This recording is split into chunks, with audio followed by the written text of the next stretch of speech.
How's everybody doing today? Are you back from your vacation? Are you awake and excited for a new week at school?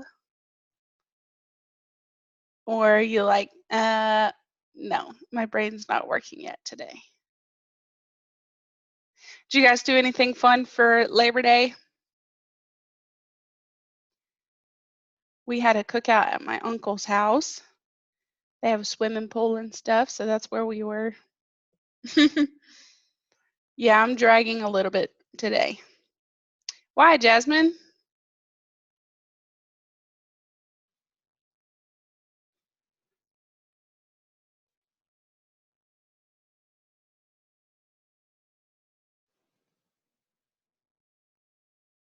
Oh, sorry.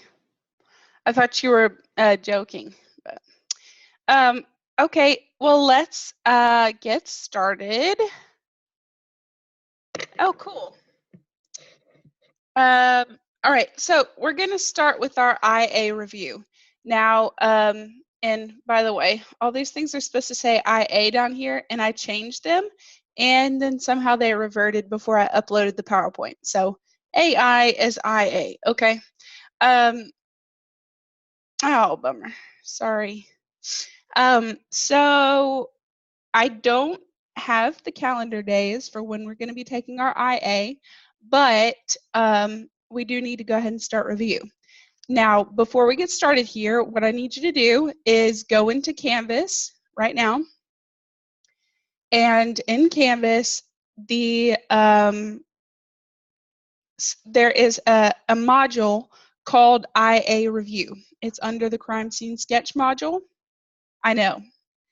And so there's an IA review module, and it has something called the IA1 scavenger hunt. So go find that, open it, print it if you would like, get it ready for today's class, because you're going to be using that to take notes during class today. So let me pause our recording while you go get that. All right, so we're going to be using that scavenger hunt to just have it with you today. And as we go through these slides and through some of this information, you can be filling out that scavenger hunt. It is your study guide for the IA. And you will not be turning in the study guide to me. But if you don't do it, you're not going to do well on the exam, probably, because it's a really good representation of what will be on the assessment. So it would be silly not to do it. Yeah, hopefully everybody's okay with the evacuations and stuff. So I hope you guys are all safe and sound. Oh, be careful. No, we do not have an EOC in this class. All right, let's get started. So this week you're working on completing that scavenger hunt and studying for the IA. And you know what things you already have to turn in. They are all on your calendar with the due dates, so you should know what you should have turned in so far. All right, here's some key words for IA1. So some key people that you want to look at are like Goddard, Hoover, Orfila, Fold, Bertillon, Goughton. We have our low cards exchange principle.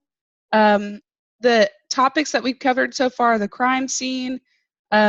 We briefly mentioned autopsy. You won't have to know details of that, but just what it is. We talked about biometrics, the Fry and Daubert standard, chain of custody. Yes, it will be. They always will be, Michaela. I just may not upload it until tomorrow. I mean, either tomorrow or Thursday, because this is what we're using for the next couple of days as well. We're going to stop halfway through this lesson today. So I might upload it today. I'll just see.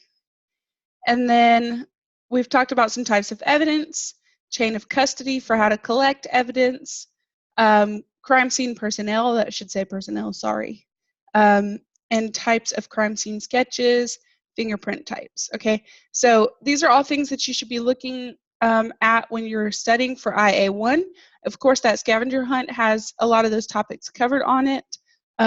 So these are just kind of your key words that you should be looking at when we're studying here. So Goddard. And if you look at your scavenger hunt, there are important people that you need to list there. This can be one of them. So Goddard was the father of ballistics. He was one of the first ones to use ballistics in an investigation in the St. Valentine massacre. And he also helped develop the crime lab for the FBI.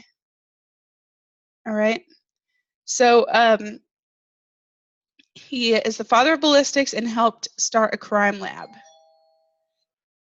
All right.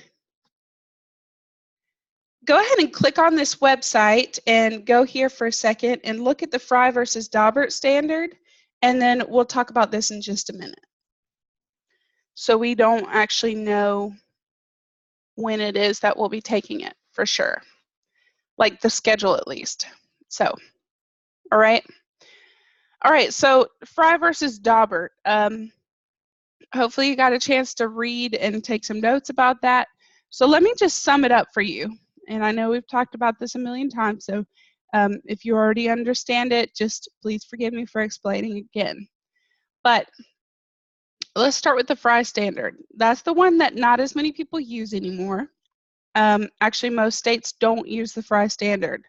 But the way that it started out was when looking at evidence and determining whether or not it can be used in court. So let's say, for example, a DNA test, okay? We want to talk about the process of separating a strand of DNA, running it through gel electrophoresis, and then comparing the matching points to get a DNA match, okay? Now, if we were using the Frye standard, they would say, okay, DNA tests are accepted by the general scientific community. Therefore, this test is acceptable in the court of law. Done. Okay? Scientists accept it, we accept it, done. That's all there is to it, okay? Daubert kind of builds on that, and this is the standard that most use now, most states use now. And it says, okay, that's great, that's fine and good, but the judge is the gatekeeper. The judge is the ultimate deciding factor of whether or not something can be used in court. So they do this, yes, the scientific community in general, Kayla, not like individual scientists, but like everybody can pretty much agree that DNA is a reliable test. And so for that reason, they would have accepted it into court, okay? But the Daubert standard looks at a few more things here and says, for example, let me read from the actual site. What is the basic theory? Has it been tested? Are there standards controlling the technique? What is the potential error rate? Okay, so how accurate is the test? Have we accounted for alternative explanations? Like, for example, in a lie detector test, is it possible that they just have an increased anxiety or something like that, you know? So the Daubert standard takes into account the scientific community, but also the judge is the gatekeeper and they ultimately decide whether or not a certain thing can be used as evidence in court, okay? So basic principles, Frye says what's accepted by the general scientific community, Daubert says the judge is the gatekeeper. Questions on that? Is that a little bit more clear? Yes, no, maybe so. Okay, good.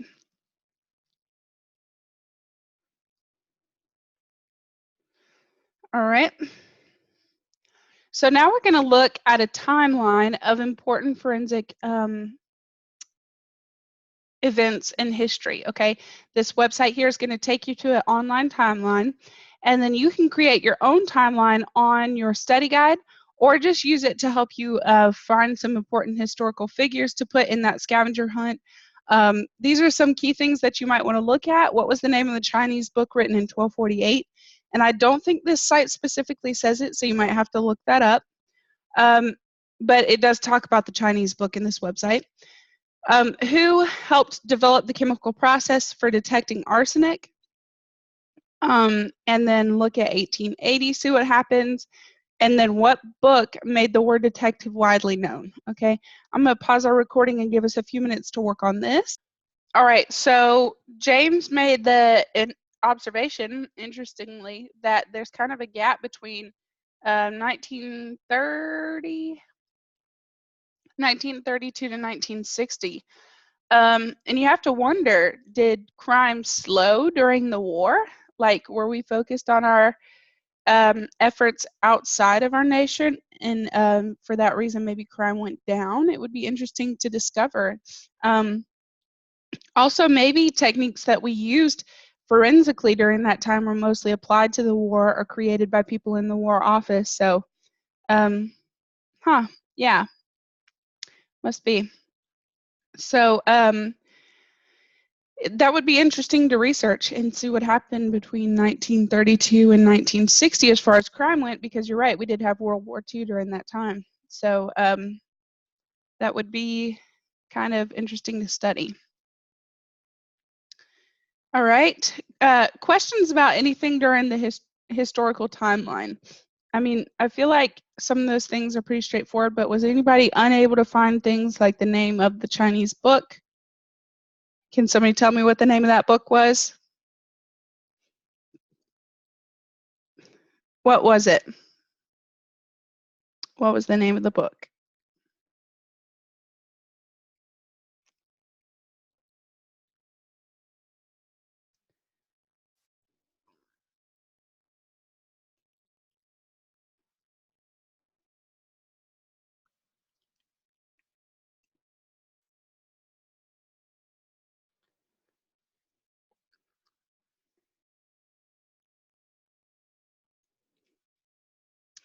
That is right. Okay. Washing away of wrongs. Good. Okay. Say what? I don't know what that means. Okay. Oh, okay. I didn't know that. I guess I guessed it though, because I said what, right? All right, so now we're going to talk about something called the Henry classification system. This is a way that we are able to take the fingerprints that we get from a criminal and assign them a number in order to give them like a unique ID. So what we do is we look at certain fingers, okay? So let me turn on my webcam. So for example, the first, well, and I have a video for this as well, but for one of the numbers, we might be looking at this finger and this finger, so on different hands. And we look at those and we say, is there a whorl on that finger or is there not? Okay. And if there is, you give it a certain point value. And that's what you'll see in this video. It's actually a video that I made, so I'm in it. But the point value changes for each set of fingerprints. And then at the end, you add those all up with the number 1, and you get the Henry classification ID number. So go ahead and watch this video. It might be live. It might not be. Just give it a second to load. And I'm going to pause the recording. Let me just say this also. You don't have to know for right now exactly how to use the classification system. We'll talk about this more when we get into fingerprinting. But I need you to understand the basic principle of how it's used. Like what is it based on? Okay. So like I said, the thing is that you don't need to know exactly how to do it right now. We'll talk about it more when we get to fingerprinting. But for right now, I just want you to understand the ideas of, like, you know, it's a basis of looking at whether or not a finger has a whorl print, and then assigning it a point value based on that idea. You don't don't overcomplicate it right now. Don't get into the details right now. It's really not as difficult as it seems. Okay. All right. Questions about that? Don't worry about it, James. Really don't.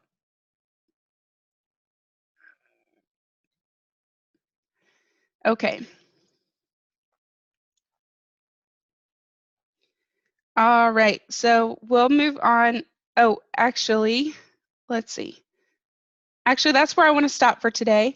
I want to mention something about the crime scene sketch. So if you missed class last Thursday, um, you need to watch that recording because that is where I went into detail talking about your crime scene sketch.